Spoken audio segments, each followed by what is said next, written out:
don't see these other two people here. Okay?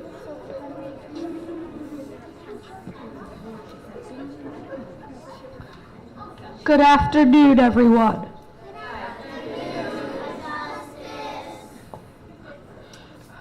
Before we start, I would like to acknowledge a special guest.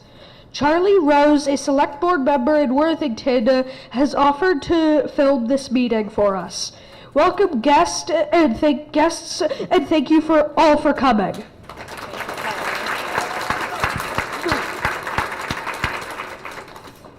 Hi, I'm Kale. First off, our principal, Mrs. Dobosz, would like to say a few words.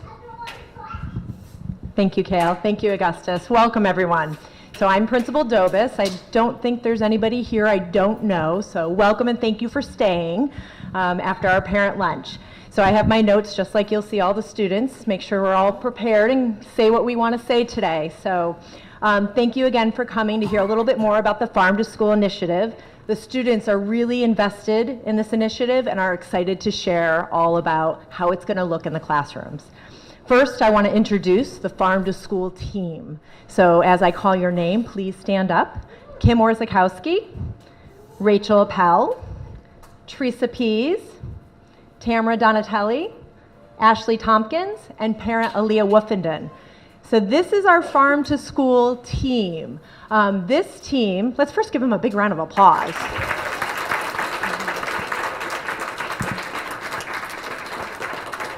Thank you, you can sit down.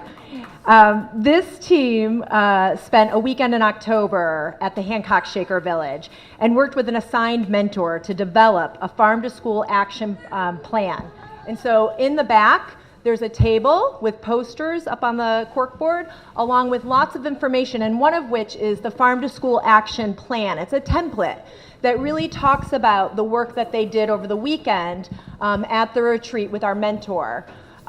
They then worked with the mentor to plan out a 3-year plan of some of the farm to school activities that they really wanted to implement here at RH Conwell. So it's worth a read. Again, it's a draft or a working document, and you'll see that there are teachers and folks assigned to different tasks. Feel free to grab one, and if you see an area of interest, please don't hesitate to come see me, because my name's on that list a lot, and I'd love to take my name off a few of those tasks. So anyways,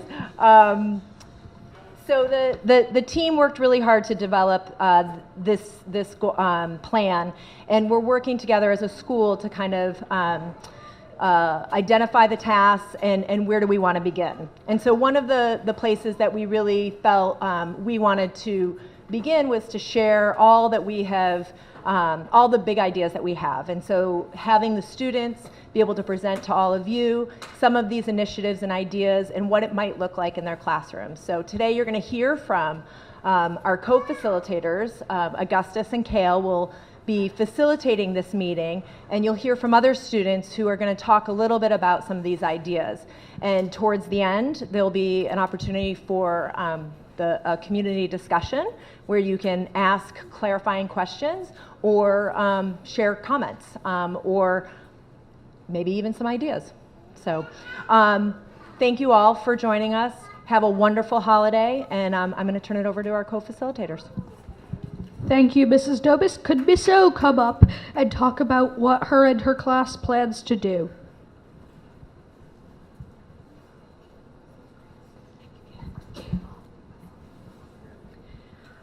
Thank you, Kale and Augustus. So I really am very excited about this initiative. And one of the reasons that I'm so excited about this initiative is because it's something that we've already been doing. So when I was hired 4 years ago, the vision of the community was to make this school a hands-on, rich learning experience for children. And I was tasked with having an outside classroom. And so when this grant opportunity came up, it's a continuation of what's already happening in this school. So we have a wonderful garden out in the back of the school that my students will be talking about. And we integrate math, science, in all areas of the curriculum in that outside classroom space. An example of that would be we had garlic that was donated by a farm, a local farm, and the children were tasked with planting that garlic. There were 81 cloves, and it became a division problem, and it became an area problem, and then it became a square area problem. And then we brought it back into the classroom, and it continued in our math lessons. So that's just one really quick example of how the garden then becomes the outside classroom. Another wonderful opportunity that we have is the woods behind the school, and we access those woods frequently. We have measured out a 100 by 100 area. We go into that space frequently to do science and do math. We are going to be going out in the next few months, and we're going to be envisioning what it would look like to do a timber harvest out there. Those of you who work in the forests already know how important the forests of Massachusetts are to the culture, to the economy, to the state. And so I then bring that in to the classroom as well. So the kids also just enjoy going out there. So when I talk about the academics, that's really, really important to me, but there are so many other aspects that farm to school that this type of learning really enables kids to do. It teaches them problem solving. It teaches them patience. Anybody who's gardened before knows you need a lot of patience to be a gardener. So it teaches all of those life skills that are so important to us as adults that employers are looking for. So all of those skills are also being taught in this way. So my role and the teacher's role here is really to connect those outdoor classrooms to our indoor classrooms. We're not doing more, we're doing the same, but in very different ways. And we're engaging our students in this manner. So it's a really wonderful opportunity, and we really want to share this with you so that you are aware and understand what's really happening here. So I'm really excited to turn it over to my students so they can share with you some of the things that we're already doing and some of the things they're really looking forward to. So thank you all for coming. And if you have any questions, please don't hesitate to contact me and ask those questions. Thank you, Mrs. O. Could Chloe and Amanda come up and talk about the subject of chickens and bees?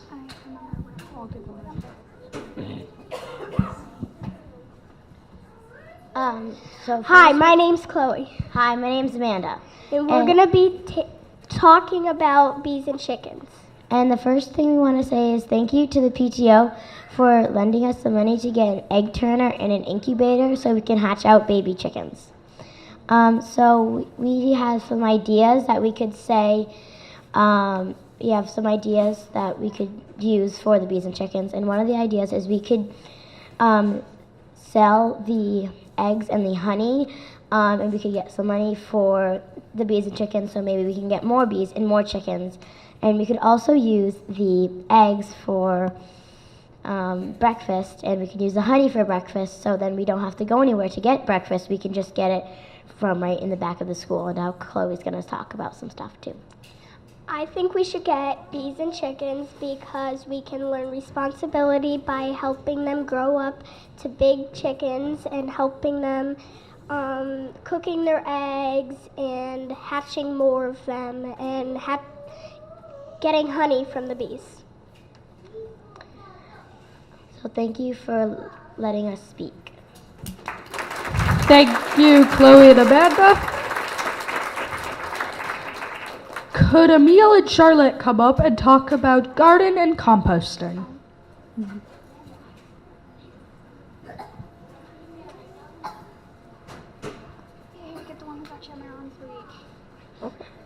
Hi, my name is Charlotte. Hi, my name is Emil. We are going to talk about the garden and the composting. Some things that we plant in the garden are garlic, tomatoes, potatoes, corn, and lettuce. And we're hoping to expand the garden so we can build the kindergartners a sunflower maze. And a couple months ago, we found a Brussels sprout as big as Charlotte's head. We are going to use the garlic and the potatoes and we're going to use them for lunch. And at the beginning of summer-ish, we used a wheel and axle to get a table down past the garden, so we can use that for some for like putting seeds and. Thank you for letting us speak. Thank you, Emil and Charlotte. Could Ella and Olivia please come up and talk about the woods?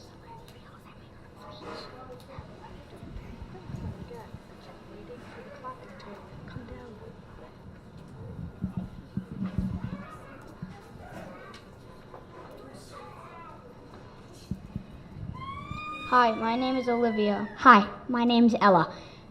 In this school, we get to go out in the woods, and we don't just play.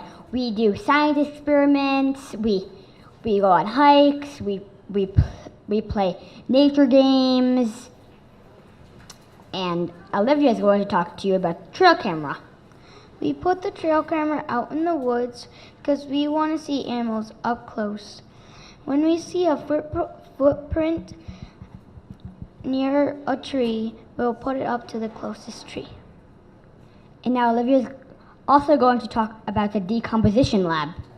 We have two hula hoops out in the woods. One's underground and one's above. We have some materials in the hula hoops, and we're going to see which one decomposes faster. And I'm going to talk about the games that we play in the woods. Camouflage and coyote and deer are like hide and seek, but a little bit different. Fisher cat and porcupine and oh deer are more like hunting games. All those games teach us about animals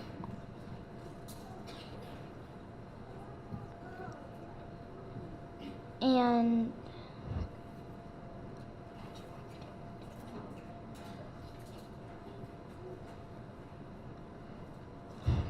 it's done.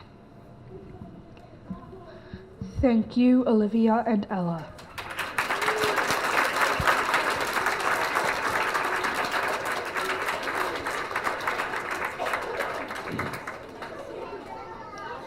Next up, we will have the 5th and 6th grade teacher.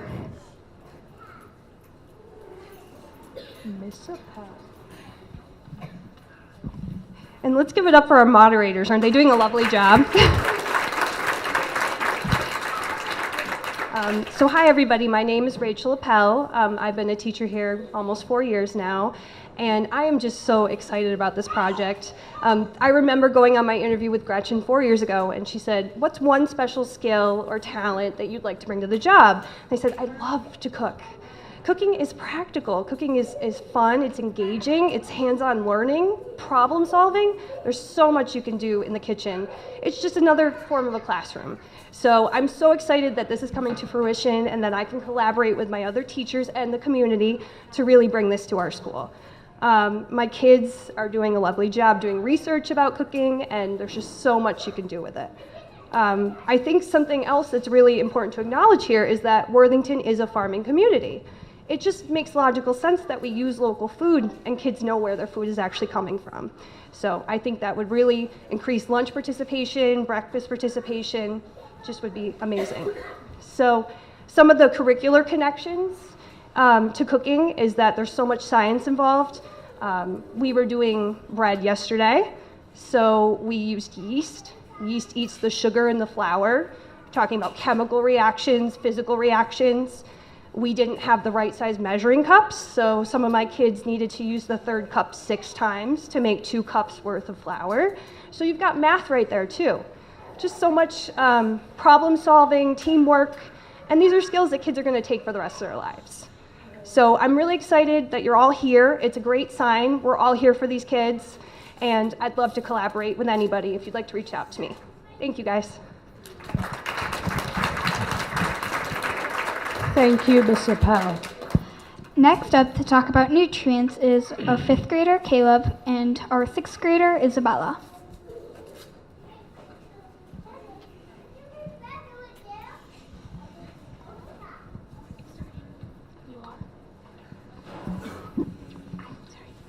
The healthy food that comes from our own garden contains vitamin A, B, C, and D. These vitamins help with healthy skin and memory. We also found, the teachers found that, so we have this breakfast program. The teachers found out that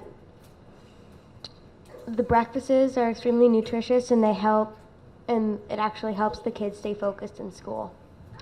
Nutrition is good for your health. We get nutrition from our garden, like vitamins A, vitamin B, vitamin C, and vitamin D. That stuff comes from carrots, peas, beans, and all the wonderful fruits and vegetables we have in our garden. When you play in the dirt, when you build the garden, the dirt helps build your immune system. Nutrition can help you have more energy at recess. You can basically do a lot more stuff than you can do right now. The things you can do now, you can do better. Thank you, Caleb and Isabella.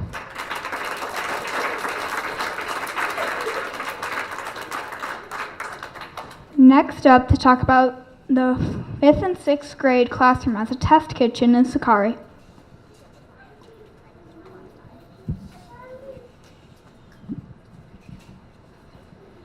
Hi, I'm Sakari. Today I'd like to talk about the cooking we will do in the classroom.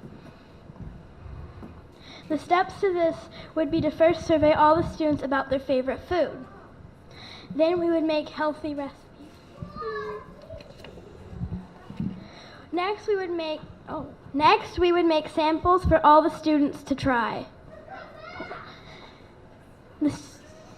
Lastly, we would take feedback from the students to modify recipes in order to make them enjoyable for everyone. Thank you. Thank you, Sakari. Next up to talk about importance of farm food is Riley.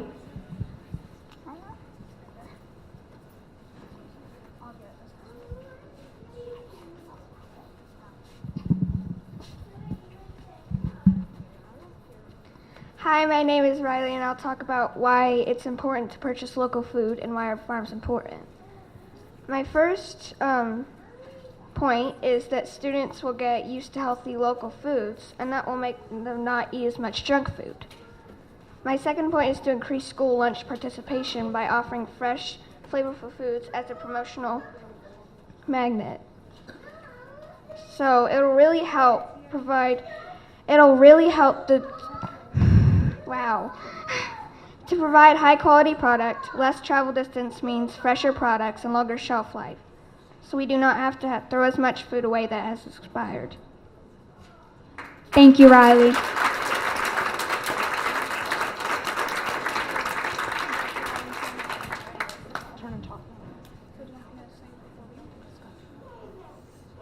I'll do it. Before we open discussion, we would like you to turn to your neighbor and talk about your favorite point we just discussed.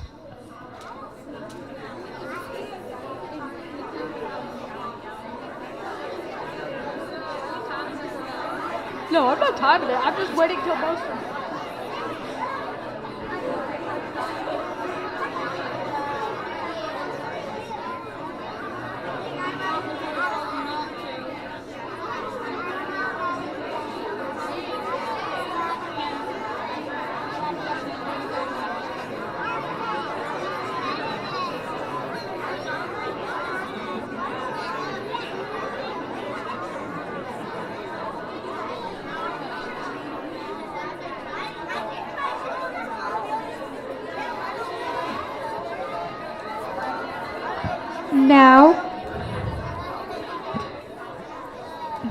Now we would like to hear your questions, comments, and suggestions. Before you talk, please state your name and where you live.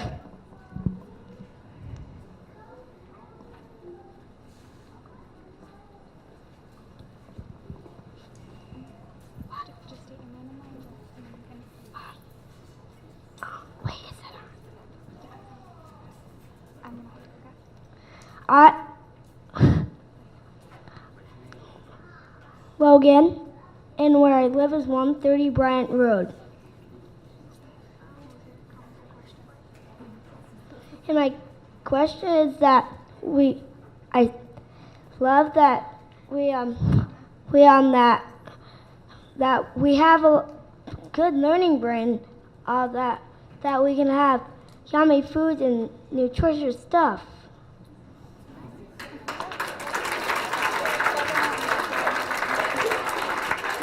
Thank you, Logan.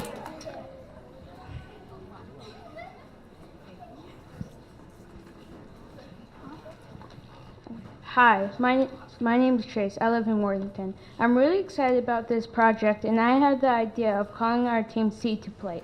What do you all think about this? Say that again, Chase. What's the name? Seed to Plate.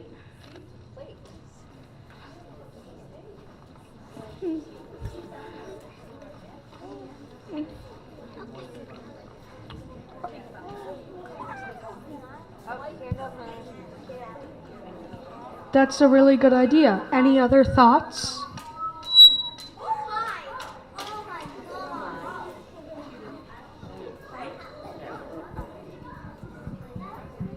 Hi, I'm Robin Sampson on West Street. I was just wondering, where's the money coming from to buy the bees and the everything else?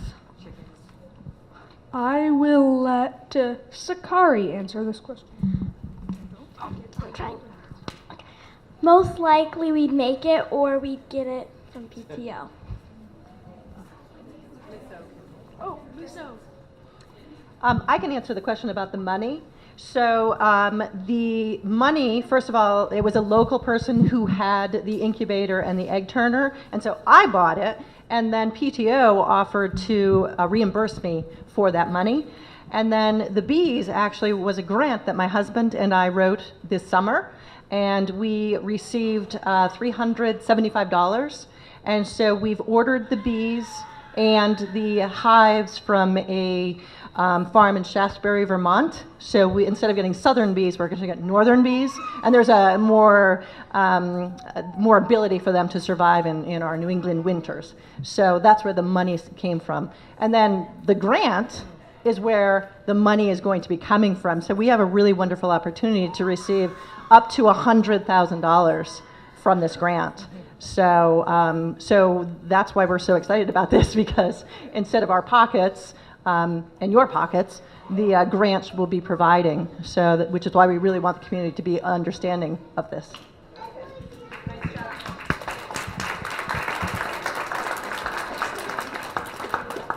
Hi, my name is Caleb. I live in Worthington. I have a comment for everyone that was talking. I think everyone did a really nice job, and they talked very clearly.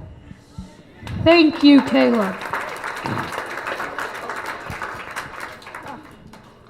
Hi, I'm Claudia from Worthington, and I just wanted to say you guys did an amazing job with the presentation. And my question is how parents can get involved in helping you guys grow this program. Would anybody from the Farm to School Committee like to answer that question, or I will take it? Ms. Appell? I think Kim would be looking for some help with gardening, maybe drying of herbs from the garden, or if you'd be willing to help sell them. We're hoping to keep this sustainable by selling things out of the garden. I'm always looking for people to help me cook.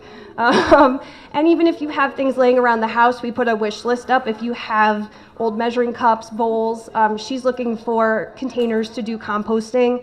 These are things that you probably have. It's just, it adds up a lot. So any way you could donate or volunteer, we'd really appreciate it. Hi there, Gretchen Dobosz, Shelburne Falls. So I am working a little bit behind the scenes, so not so much with the hands-on stuff that's going on in the classroom. So I certainly could use help as I'm learning how to navigate some of the logistical parts of liability.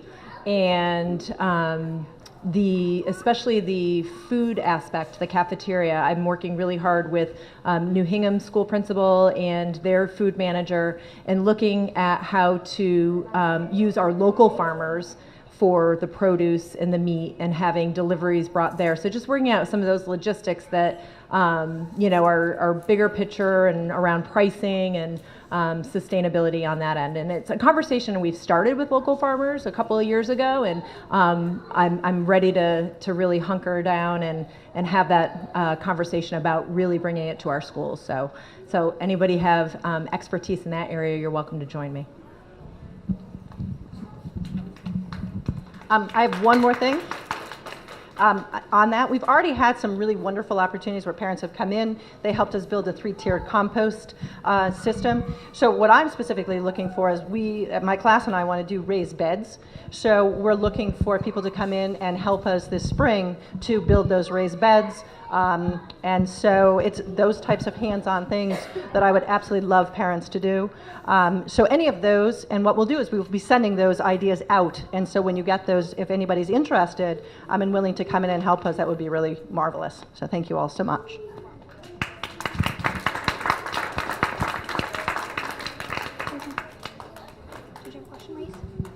Hi, I'm Nancy Hodgkinson from Haydenville. I work up here one day a week.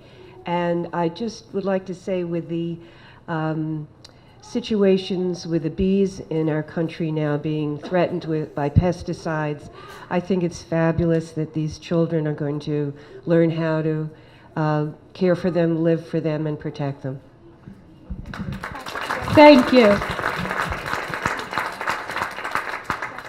Hi, my name is Luis, and I have a question, and it's... Augustus, don't get too And it's, well, I live in Chesterfield, and I have a question, about... Step behind it. I just forgot it. And I have a compliment, too. I think we did pretty good. Thank you, Reese.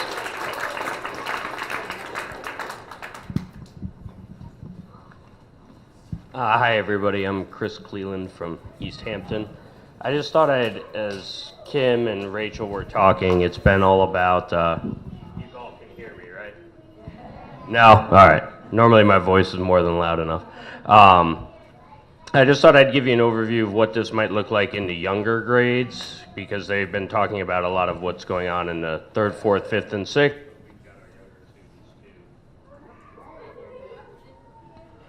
There we go. So what we do in 1st and 2nd grade every late winter, early spring is we work with American Conwell, and we tap all the maple trees out front, and we'll tap some in the back, and we collect and measure all the sap, and then they bring it together, and he'll go boil it for us, and then the kids get actual maple syrup at the end of it that they help make themselves. So, something through this grant we can get, we need new buckets, we might be able to get drip lines. And then, one of the other things we've been wanting to do is get a pumpkin patch going in the back, so that's sort of a smaller scale garden that the younger kids can handle. Or it's one crop, and we just really have spraying in the fall, and it's something that we can either sell on the roadside, use in school, and the kids can even take one home and, hopefully get a jack-o'-lantern out of it. So those are just some of the things that we do at the younger level that this farm-to-table program will help enhance and allow us to continue to do. And Chris, I'm going to piggyback on that. You collaborated with Miss Ahrensdorf, the kindergarten class, this fall, and you guys did pumpkin centers. So you were doing measuring, float or sink. Were you tasting, or was that that was the apples? Counting. So lots of math and science going on. So thank you.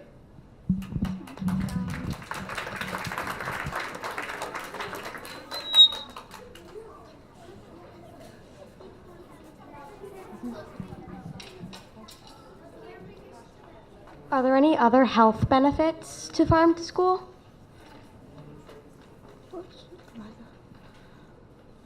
I will let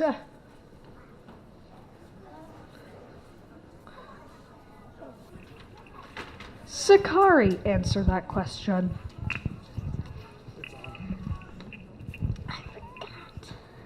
Well, it helps nutritional wise to keep us healthy and not get sick.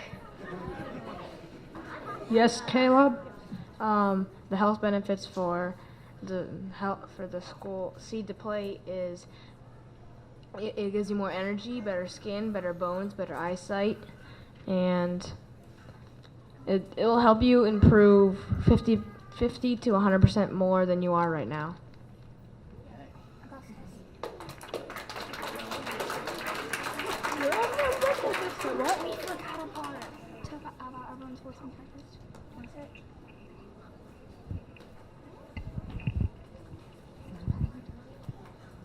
I'd just like to piggyback on that because I know Ashley in the kitchen is already using a lot of the eggs and things like that. And I've correct me if I'm wrong, but I've seen our breakfast like explode. So we've got kids eating breakfast and really eating healthy breakfast in here. Our lunches, Ms. Dobosz can talk about that also. So we're doing that already. And quick story. We were out working in the garden and we do kale and lettuce, and preschool was out, and they came down to the garden and they actually ended up walking through our garden, and my students started feeding them kale and lettuce directly from the garden, and they were doing little, remember that? And so they were doing little taste tests. So it's just a really wonderful way to start getting these healthy foods right there that the kids can eat fresh from the garden. Thank you, Mrs. O.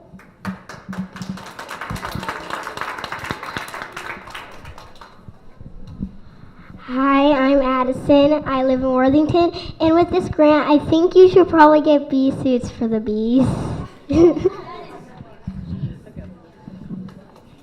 Hi, just to piggyback on what Miss O was saying. So yeah, we saw when we started offering hot lunch 2 days a week, we were using local eggs, Miss Lisa's eggs, or last year Miss Brenda's eggs, and then local maple syrup. And just having those two local products and making homemade waffles or pancakes or muffins, we saw our lunch or our breakfast numbers increase from 2 regularly to 24. So it just shows that, you know, the local products and a nice warm meal was really, you know, helping the kids kind of get through that day. So. Thank you, Mrs. Dobosz. My name is Ethan. I live in Worthington. Mike, I have a comment. What if someone has bee allergies?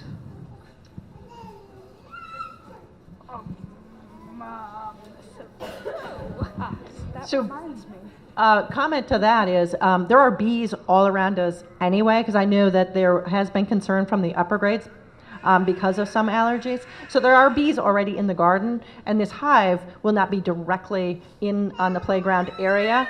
So we have someone actually coming in to do a lot of education around bees because there's a lot of concerns that people have. So we have someone coming in February who's going to be doing a lot of education around bees and around hives so that some of your concerns, Ethan, can be addressed. Thank you, Mrs. O. Hi, everybody. I'm the nurse, and so I just joined this community the beginning of the school year, and so I have reached out to another school nurse in Hollamont who has done all of this, so I'm asking for suggestions and help and to see, Ethan, specifically for your question, because that question came to my mind also, what protocols and policies and information that she had sent out to families in the community and what I can implement and send out to you, and just make sure that we do this safely and appropriately. So as soon as I have any information, I will share it with all of you.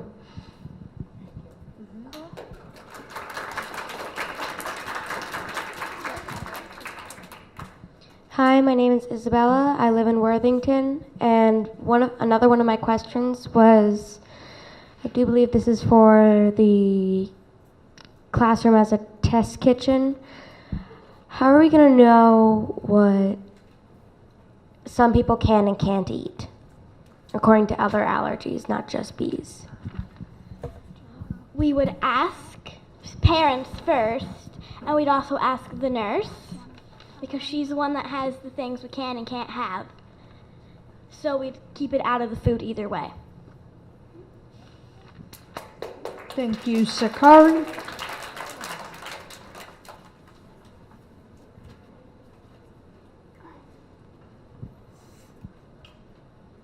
Hi, Robin again. I have a few grandkids in the school, and they do a lot of this stuff at home. How much time are they going to be outside? And I know doing gardening takes a lot of work, a lot of time. And is that going to take away from their reading, writing, and arithmetic?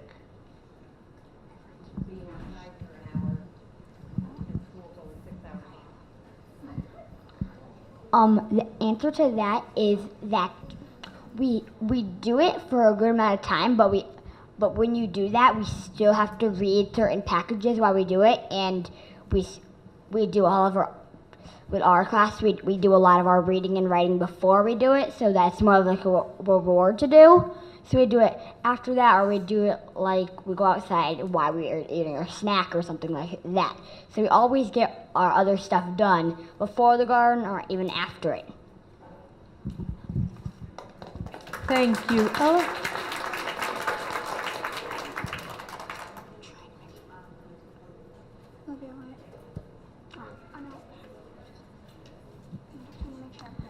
Leah Wolfenden. I live in Worthington, and I'm one of the people on the committee. I'm also a trained environmental educator and a certified teacher, so I love that question, Robin. What I wanted to say was I used to work in Holyoke specifically, and kids talk about these things. They read about gardening, they read about composting, they fill out sheets about it. It doesn't create a connection to it. They're not physically doing these things, and so it doesn't stick in your mind. And so what we're looking to do is to integrate all of it. And the idea is that math isn't separated out in your brain, science isn't separated out in your brain. These things are all connected. And when you teach them in a connected form like that, being outside and then coming in and reading and following up on it, it sticks in kids' minds. And there's a lot of data that supports this kind of learning. I read a lot of stuff, so I'm happy to answer any specific questions too about making sure that our kids are covering standards and learning what they need to do in order to graduate. The other thing I wanted to say is I currently work at a middle school, high school, where we're looking a lot at what are employers looking for, and a lot of it is what's called soft skills. The ability to take care of yourself is what we call it at Mohawk right now. And I think that this is an ideal way of doing it, that we want the kids to know how to grow their own food, how to prepare it, how to purchase food that's healthy. You know, why can't I buy the frozen stuff or the canned stuff? Why is the fresh stuff better? These are all things that they're going to take into their life when they become adults, and I think it's really, really important that we start it this young.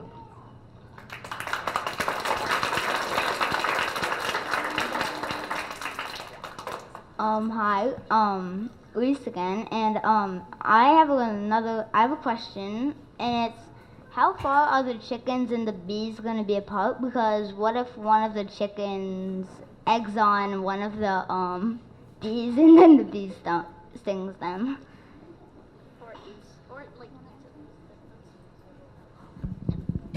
So those are those what-if questions that we talk about, Reese.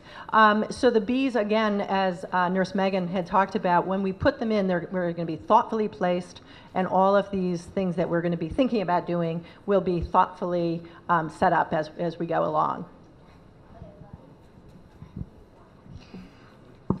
Hi, I'm here. I live in Massachusetts, and I like having all the food that we plant in our in our gardens. Thank you, Haley. Robin again. What is the role of parents, and what's the role of school, and where does it... Parents teach a lot of this stuff at home. We do, grandparents, parents, aunts, uncles. And so they're learning the same thing over and over again? I guess I want to know.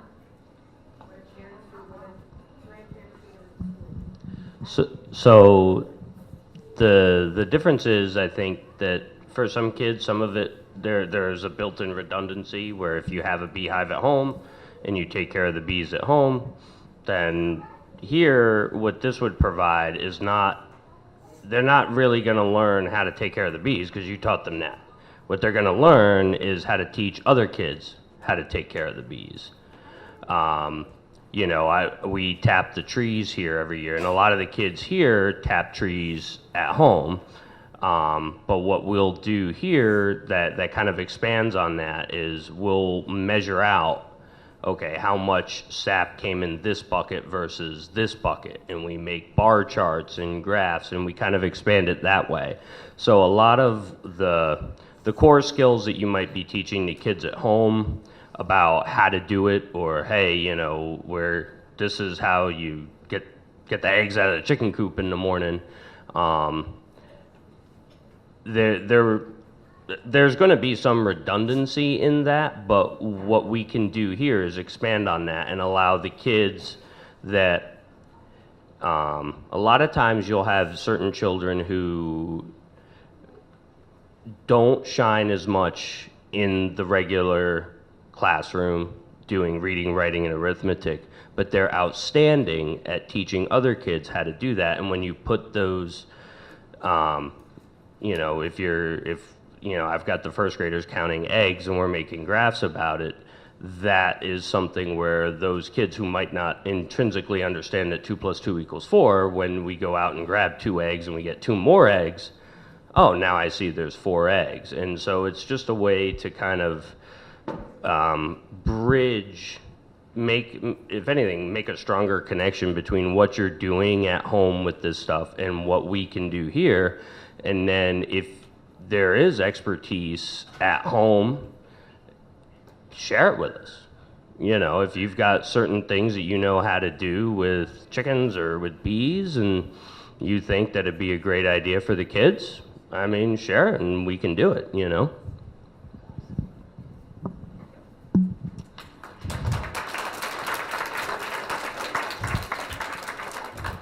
We thank you all for coming again.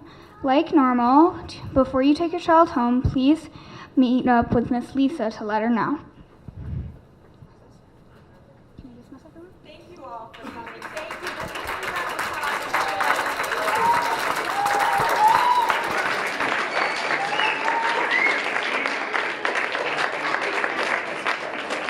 So once again, please visit the back table. Miss O's class also has little seed ornament packets that you're welcome to take one and put it on your tree. There's information back there that we have gone through different workshops that the teachers have attended, and the template for the draft for the action plan is back there. Take a look at it and see, maybe, again, to answer Robin's question, where can you find a place that you can help support RH Conwell. So happy holidays.